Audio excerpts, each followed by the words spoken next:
Taking a look at some of the blues stuff in the book 3 Presto material. This is the stuff on page 22, all about the blues. And in the left hand, the first version of that blues left hand is where we've got a riff going on in the left hand, and that riff is based on the root note of the chord, C in this instance, and the fifth note of the scale. And it's an alternating pattern between the root and fifth, root and sixth, root and fifth, root and sixth. So you've got 1, 2, 3, 4, 1, 2, 3, 4, that kind of pattern going on. If we were then to move to a chord of F, little finger goes on F, finger 2 goes on C, and again you've got root and fifth, the root note of a chord of F and the fifth note of that scale, 1, 2, 3, 4, 5, and then the root and sixth. Very important to make sure that you've got finger 2 on here. Some people, I mean, I've seen this in the past where people automatically perhaps go for, say, thumb and thumb again. There's nothing wrong with that as such, but this version will allow us for a little bit of scope to exercise this part of the hand as well, as opposed to just doing it with your thumb like that. We're going to be moving between finger 2 and your thumb. There's a reason why using your thumb might be good for different patterns later on, but there's also reasons why using 2 and 1 is a good idea as well for different patterns that will crop up later on. So as I say, let's just stick to 2 and 1 for now. So that would be root and fifth, root and sixth, root and fifth, root and sixth. And then for a chord of G, you've got G and D, root and fifth, and then G and E, root and sixth.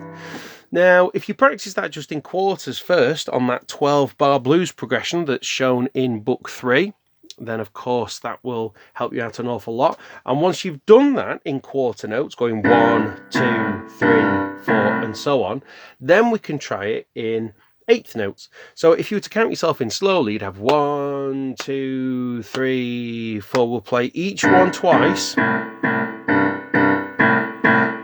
and 2 and 3 and 4 and that kind of pattern. So if we do 2 bars of C, for example, just as a little practice, and then we'll jump to 2 bars on F, and then we'll go back to 2 bars on C. Let's try that slowly. 1, 2, 3, 4. We'll do C. This is bar 2, 2, 3. Now jump to F.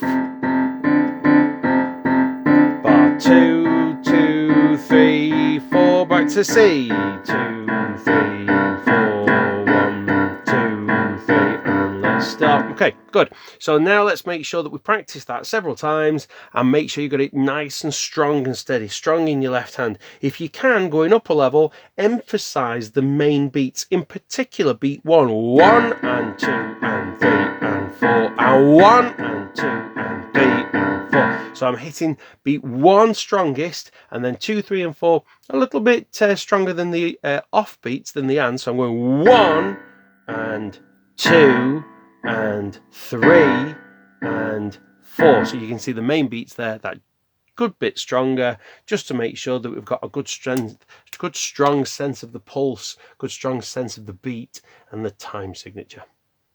The blues scale, if you've never seen it before, is made by taking the first note of a major scale, the minor third or flattened third, and then the fourth note of the scale, the raised fourth note of the scale, the fifth note, the flattened seventh, and up at the top there, that's either the root note, if you wish to refer to it as that, or the octave from where you started from, still the root note or first note of the scale. Root note of the chord that would be going on in the left hand. If you were playing a chord of C here, then that is the root note of the chord that was going on in the left hand. With regards to scales, the first note of the scale is also referred to as the tonic. The tonic is the first note of any scale. So let's try that again. You'll notice the fingering there I did with finger 1, 3, 1, 3, 1, 3, 1. If you wish, again, that'll allow you to carry on. What other fingering might be possible? Well, we could have 1, 2, for example. You could do 3 here. You could do 4, and now we need to be turning under. 1, 2, 3, 4. 1, 2, 3, 4, you can see that that finger pattern continues all the way up. Try a variety of different fingering patterns for that scale, because of course if we're improvising, if we're going to be making up our own tunes, then you want as many different ways of getting around the scale as is possible. So make sure you have a little practice through that blues scale. So your next exercise would be to play that nice slow and steady 1 and 2 and 3 and 4 and, but play it with the blues scale going up and down. Now don't worry just for now if some of the notes that you hear in the right hand have got a little bit more tension in them than you would normally expect with the left hand, because all we're going to do is literally just play the scale up and down. So we're going to play 1 and 2 and 3 and 4 and,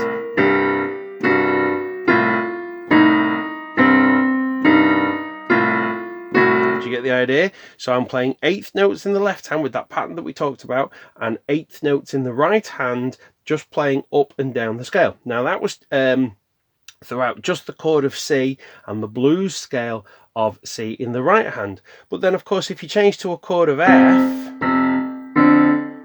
up in the left hand, just for now we're going to stick to that blues scale still of C in the right hand. So you'd end up with,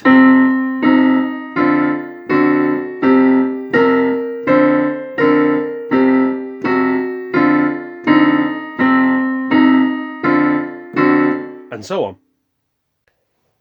So that means that in a standard 12-bar blues, where you would have, for example, 4 bars of a chord of C if you're in the key of C, and then 2 bars on F, back to 2 bars on C, bar of G, bar of F, and then perhaps 2 bars of C to finish off, that would sound like this.